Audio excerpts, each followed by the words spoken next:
दोस्तों, महीना अगस्त का और अब जनता दल यूनाइटेड को झटके लगने शुरू हो गए।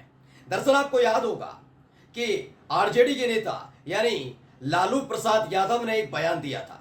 वो बयान ये था कि अगस्त के मझधार में ही यानी अगस्त में बिहार और केंद्र की सरकार भरभरा कर गिर सकती है। ये उनकी भविष्यवाणी थी। लोग समझ नहीं पाए थे, तब खिल्ली उड़ाई गई थी। लेकिन अब जो खबर निकल कर आई है उसमें पता लगा है कि जनता दल यूनाइटेड के एक बड़े नेता ने न केवल एक झटके में जेडीयू को अलविदा कह दिया, बल्कि कांग्रेस पार्टी में जाकर शामिल हो गए। ये नीतीश कुमार के लिए बहुत बड़ा झटका माना जा रहा है, वो भी तब जब झारखंड में वो पहले से ही चुनाव लड़ने का ऐलान कर चुके हैं। तो वहीं अगली साल बिहार में विधानसभा का चुनाव होने जा रहा है। नमस्कार, मैं हूं प्रज्वल गौतम और आप देख रहे हैं टाइम्स एक्सप्रेस। दोस्तों, आपने देखा ही है कि किस तरीके से जब तमाम चीजें घट रही थी कि हम तेजस्वी को छोड़कर जा रहे हैं बीजेपी के साथ, सरकार बनाई, तमाम चीजें, उसमें जनता दल यूनाइटेड के कई नेता थे जो नाराज चल रहे थे। एक तो बीमा भारती तो बाकी हो ही गई थी, एक और नेताजी थे जिन्हें जबरदस्ती लेकर आया गया था विधानसभा में, वो तो गायब हो गए थे। वो भी गोपाल मंडल लगातार नाराज चल रहे थे, वो लगातार बीजेपी के नेताओं को चुनौती देते हुए नजर आ रहे। तमाम चीजें हो रही, तमाम चीजें। लेकिन इन सब के बीच एक और नेताजी ने झटका दे दिया है नीतीश कुमार को। हिंदुस्तान की खबर पढ़िएगा क्या है। बिहार के दिग्गज नेता की कांग्रेस में वापसी, जेडीयू से मुंह भंग। खबर थोड़ा मैं पढ़ देता हूं पहले। बिहार के पूर्व मंत्री और वरिष्ठ नेता रामजतन सिन्हा बुधवार को कांग्रेस में शामिल हो गए। नई दिल्ली में राज्यसभा सांसद सैयद नासिर हुसैन, बिहार कांग्रेस के प्रभारी पवन खेड़ा और प्रदेश अध्यक्ष अखिलेश सिंह के समक्ष उन्होंने कांग्रेस का दामन थामा। बता दें कि रामजतन सिन्हा पहले कांग्रेस में ही थे, बाद में वो जेडीयू में शामिल हो गए थे। यानी उस वक्त की खबरें हैं जब लगातार चीजें इधर से उधर हो रही थी। उसी वक्त देखिए ये नीतीश कुमार की पार्टी में शामिल हो गए थे, लेकिन अब जो कि मंत्री रह चुके हैं वही कांग्रेस में वापस आ जाते हैं और जेडीयू को छोड़ देते हैं।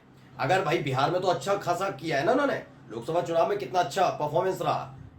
यही कहते हैं ना कि 12 सीटें हमने जीत ली बीजेपी ने, जेडीयू ने अच्छी खासी सीटें जीत ली, 5 सीटें चिराग पासवान की आई, एनडीए ने जबरदस्त किया है। तो ये हालात पैदा क्यों हुए, इस पर विचार करने की जरूरत है। अब आप देखिए एबीपी न्यूज ने भी इस खबर को छापा, लिखा जेडीयू के नेता रहे रामजतन सिन्हा कांग्रेस में शामिल, सीएम नीतीश से मांगा इस्तीफा।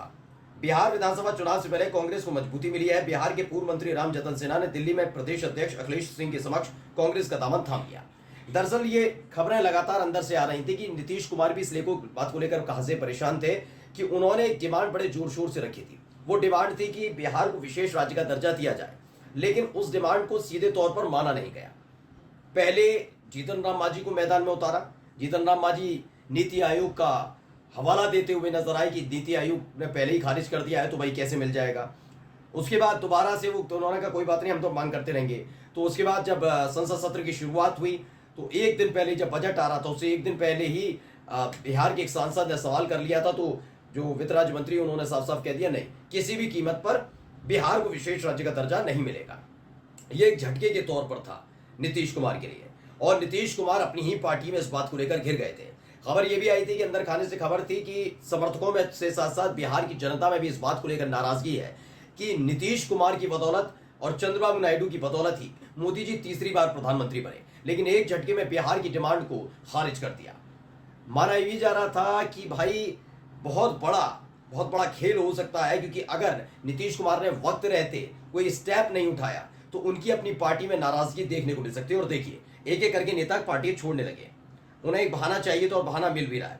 खबर क्या है, इसी में एबीपी ने लिखा है बिहार के पूर्व मंत्री और वरिष्ठ नेता रामजतन सिन्हा बुधवार को कांग्रेस में शामिल हो गए। नई दिल्ली में राज्यसभा सांसद सैयद नासिर हुसैन, बिहार के पवन खेड़ा, प्रदेश अध्यक्ष, इन सब ने उनका कांग्रेस का दामन थामा। बता दें कि रामजतन सिन्हा पहले कांग्रेस में थे, बाद में वो जेडीयू में शामिल हो गए थे। हालांकि जेडीयू से भी इस्तीफा उन्होंने दे दिया था। बुधवार को उन्होंने कांग्रेस में घर वापसी की है। वहीं कांग्रेस में शामिल होने के बाद सीएम पर हमला बोलते हुए उन्होंने कहा कि नीतीश कुमार को इस्तीफा दे देना चाहिए।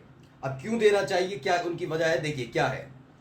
कांग्रेस में वापसी पर रामजतन सिन्हा ने कहा कि काम में व्यस्त रहते हैं, जब घर जाते होंगे तो खुशी मिलती होगी। सर्विस करने वाला, कोई बाहर रहने वाला जब घर वापस लौटता है तो खुशी मिलती है। वही आज मुझे हो रही है। क्षमता से पार्टी संगठन को मजबूत करेंगे, पार्टी लाइन के साथ काम करेंगे। आगे नीतीश सरकार पर हमला बोलते हुए उन्होंने कहा कि शासन के बागडोर राज्य सरकार के हाथ में नहीं, वहां चंद अफसरों के हाथ में है। अफसरों के चलते ही पुल गिर रहे हैं तो उनके खिलाफ कौन कार्रवाई करेगा। यानी नाराजगी इस बात को लेकर जनता दल यूनाइटेड के अंदर लगातार है कि नीतीश कुमार न केवल कमजोर हुए हैं बल्कि बिहार को अब संभालने की क्षमता उनमें नहीं बची है। यही नहीं, जब से बीजेपी के साथ उन्होंने गठबंधन किया है तब से खास तौर पर नाराजगी जेडीयू के विधायकों में देखने को मिल रही है। जरूर कुछ ऐसे हैं जो जब नीतीश कुमार तेजस्वी के साथ होते हैं तब वहां पर भी एडजस्ट हो जाते हैं, जब नीतीश कुमार बीजेपी के साथ एडजस्ट जाते हैं तो वहां पर भी एडजस्ट हो जाते हैं। ये दोनों चीजें हैं। लेकिन कुछ नेता हैं, जैसे मैं बार बार गोपाल मंडल का जिक्र करता हूं कि गोपाल मंडल बहुत बड़ी बयानबाजी कर जाते हैं। नीतीश को आप सोचिए, लगातार जो भी बात कही जा रही है, जैसे गिरिराज सिंह की बात कर लीजिए, अश्विनी चौबे की बात कर लीजिए, बड़ा भारी बयान दे डाला था, बड़ा बोले कह दिया था, पता नहीं क्या क्या नहीं कह दिया था। इसके अलावा देखिए लालू प्रसाद यादव को खुले तौर पर उन्होंने कहा कि पिछड़ों की मसीहा है, अपना आका तक बता दिया था कि आका भी है वो हमारे भाई सियासी आका है, ये क्या बात है।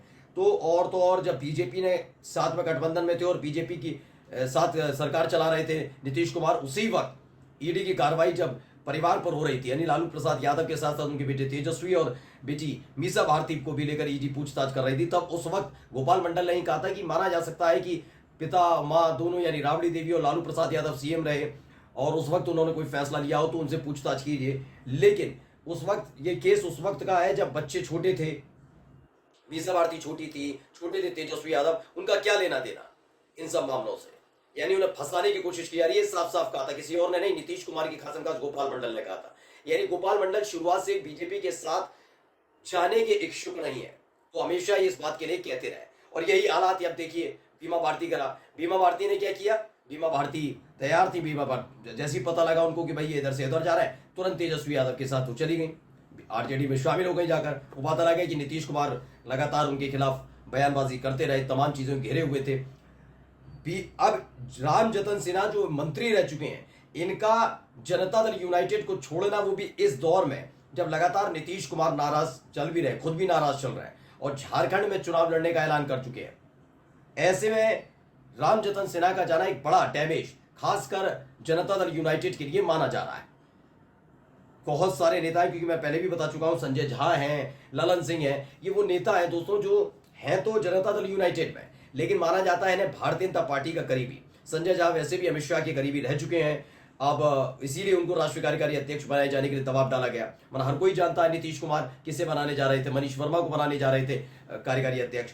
कुल मिलाकर नाराजगी चरम पर है, पार्टी में लगातार रोज रोज इस्तीफे का दौर देखने को मिल रहा है, लगातार कमजोर होती जा रही है पार्टी। पहले के मुकाबले अगर आप इस दौर में नीतीश कुमार को देखेंगे तो नीतीश कुमार के साथ एक चीज और है कि उनकी पार्टी का डाउनफॉल बहुत लंबे समय से चल रहा है। वो मुख्यमंत्री जरूर है लेकिन डाउनफॉल बहुत लंबे समय से चल रहा है, यानी लगातार हर चुनाव में उनकी पार्टी की सीटें कम हो रही हैं। ऐसे में उन्हें सोचना होगा कि आखिरकार ये इस्तीफों का दौर चल क्यों रहा है। नमस्कार।